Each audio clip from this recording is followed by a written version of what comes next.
والصلاة والسلام على سيدنا ونبينا محمد خاتم النبيين وعلى آله وأصحابه أجمعين. أما بعد فقد قال رسول الله صلى الله عليه وسلم: من يرد الله به خيرا يفقهه في الدين. وقال الله تبارك وتعالى: أفلا يتدبرون القرآن ولو كان من عند غير الله لوجدوا فيه اختلافا كبيرا. صدق الله العظيم. جامعۃ العلوم دیوبند کے معزز اساتذہ کرام اور عزیز طلبہ،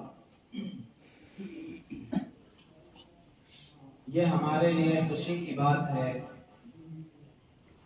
کہ مجھے اس ادارے کے تکمیل یافتہ کے طلبہ کے سامنے اصول فقہ کے ایک اہم ترین موضوع پر محاضرے کی ذمہ داری سپرد کی گئی۔ اس ادارے کے بانی و محتمم جناب حضرت مولانا مفتی محمد احسان صاحب ندوی قاسمی دامت برکاتہم العالیہ و استاد حدیث دارالعلوم وقف دیوبند ہمارے لیے ہمارے ان بڑوں میں ہیں جن کے حکم کو ٹالنا ہم جیسے چھوٹوں کے لیے ممکن نہیں۔ تو حضرت مفتی صاحب کا بھی بے انتہا شکر گزار ہوں کہ انہوں نے یہ ذمہ داری مجھے دی۔ جب موضوع کے تعلق سے بات ہوئی تو میں سوچنے لگا کہ گفتگو کا موضوع طلبہ افتاء کے سامنے کیا ہونا چاہیے۔ تو ذہن ادھر گیا کہ جن موضوعات پر عام طور سے ہمارے یہاں بات نہیں ہو پاتی ہے ان میں سے ہی کسی موضوع کو منتخب کیا جائے۔ ہم جس چیز کو اصول فقہ کہتے ہیں، اصول فقہ پر ہمارے یہاں کئی کتابیں پڑھائی جاتی ہیں۔ سب سے پہلی کتاب اصول الشاشی ہے، پھر نور الانوار پڑھائی جاتی ہے، پھر حسامی پڑھائی جاتی ہے۔ یہ اصول فقہ کی کتاب ہے۔ افتاء میں اصول فقہ کی کوئی کتاب نہیں ہے۔ ہم قواعد الفقہ پڑھتے ہیں، وہ قواعد ہیں۔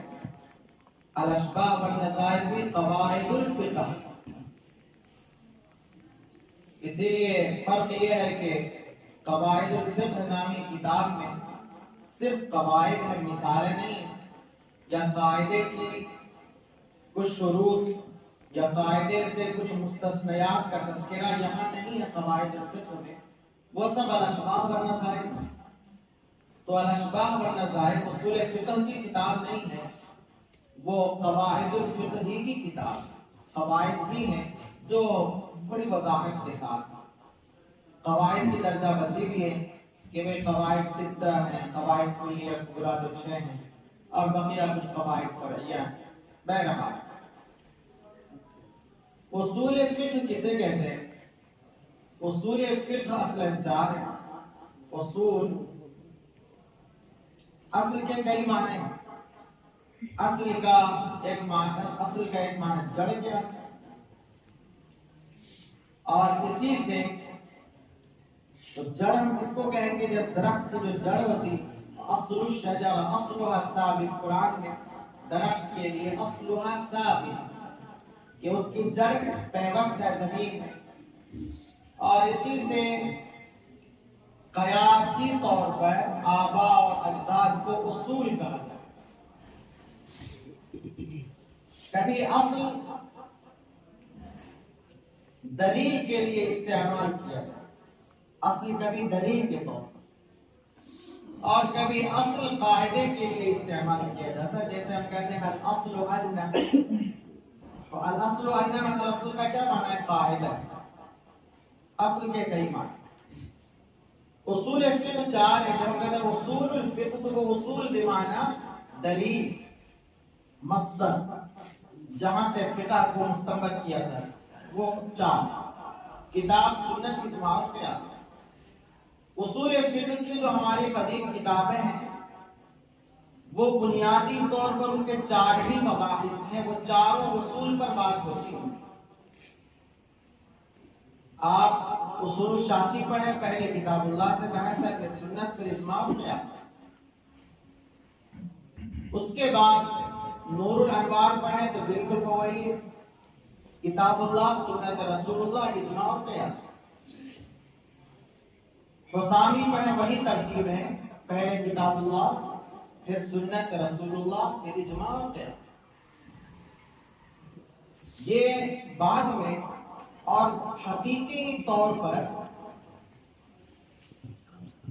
یہ اصول فقہ کی جان یہی مباحث ہے، مگر بعد میں جب فن ترقی کیا، دور حاضر میں جب اصول فقہ پر بات ہوتی ہے تو کئی مباحث سامنے آتے ہیں۔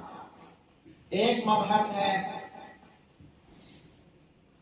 اصول فقہ کی تاریخ، جیسے قوموں کی تاریخ ہوتی ہے ویسے علوم کی بھی تاریخ ہوتی ہے۔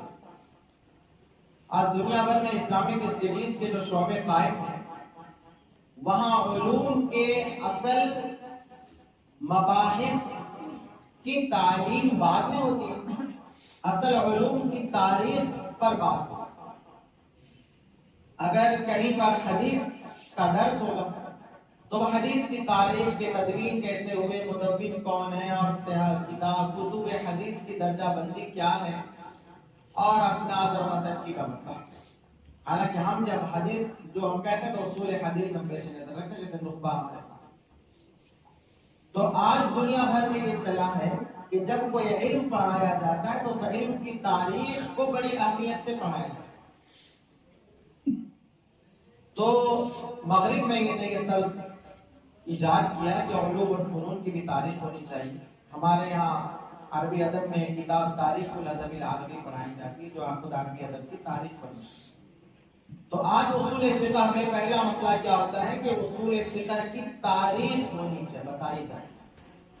جب تاریخ ہم کسی بھی فن کی تاریخ نکالیں گے تو تاریخ کے کئی مراحل ہوتے ہیں، یعنی اصول فقہ دور نبوی میں، اصول فقہ دور صحابہ میں، اصول فقہ دور تابعین میں، اصول فقہ دور تدوین میں۔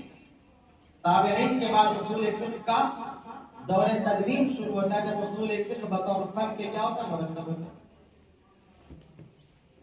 تاریخ میں پھر یہ بات نکلتی ہے کہ مدون کون ہے اصول فقہ کا، پھر مدون پہ بحث ہوتی ہے، پھر منہج تدوین پہ بحث ہوتی ہے۔ اب اصول فقہ کی تدوین کے مناہج بھی مختلف ہیں، متکلمین کا منہج کچھ اور ہے، محدثین کا منہج کچھ اور ہے، بعد میں دونوں منہج کو جمع کیا گیا، وہ منہج کچھ اور ہے۔ یہ تاریخ پر بات ہے۔ اس کے بعد اصول فقہ کے جو مصادر ہیں، فقہ کے جو اصل مصادر ہیں ان پر گفتگو ہوتی ہے۔ اب مصادر کی 2 قسمیں ہو جاتی ہیں، ایک مصادر متفق علیہ، مصادر متفق علیہ، مصادر متفق علیہ وہی 4 ہیں، کتاب، سنت، اجماع اور قیاس۔ اور یعنی یہ وہ مصادر ہیں جن میں تمام ہی فقہاء کا اتفاق ہے کہ ان مصادر سے استفادہ کیا جائے۔ اگلی بحث ہوتی ہے مصادر مختلف فیہا۔ آپ میں سے کوئی بتائیں کہ مصادر مختلف فیہا کیا ہوتا ہے؟ کچھ کے نام بتائیں، آپ میں سے کچھ بتائیں، بعض کے نام بتائیں۔ مصادر مختلف فیہا ہے ذہن میں کوئی؟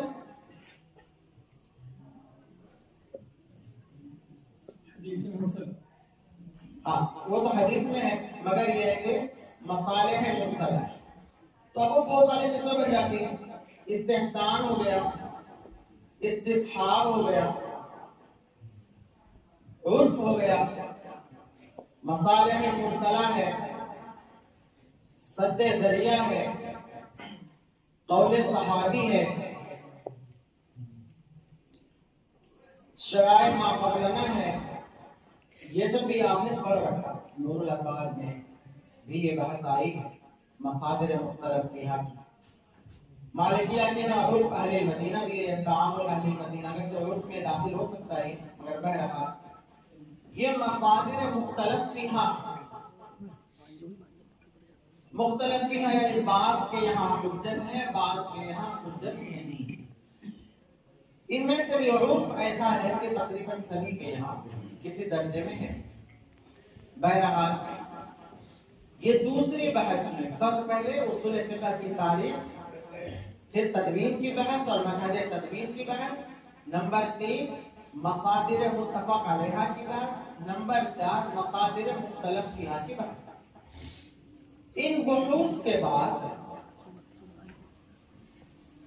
اہمیت کے ساتھ بحث آتی ہے دلالت۔ اگرچہ دلالت کی بحث ہم نے سب نے پڑھ رکھا ہے، کتاب اللہ کی بحث میں، کتاب اللہ کی بحث میں ظاہر نص مفسر محکم یا ہمیں عبارت النص، اشارت النص، اقتضاء النص وغیرہ، یا کن وجوہ سے لفظ کے حقیقی معنی کو چھوڑ کر معنی مجازی کی طرف جایا جاتا ہے، وہ سب ہم نے ہمارے یہاں کتاب اللہ کی بحث میں چیزیں آ جاتی ہیں، مگر آج اصول فقہ کے اندر اس کو اہمیت دینے کے لیے دلالت کی بحث الگ ہے۔ اس کے بعد چھٹے نمبر پر احکام کی بحث شروع کریں، احکام کی بحث۔ ساتویں بحث تعارض کی بحث ہے۔ اصول فقہ کی ایک اہم بحث تعارض کی بحث جو آج ہمارا موضوع۔ تعارض کے تعلق سے ایک قاعدہ ہم نے اصول کرخی میں پڑھا۔ اصول کرخی کل 40 ہے نا، تو ان میں ایک قاعدہ ہم نے پڑھا کہ ہر وہ آیت جو ہمارے اصحاب کے قول کے خلاف ہے۔ عربی یاد ہے کسی کو؟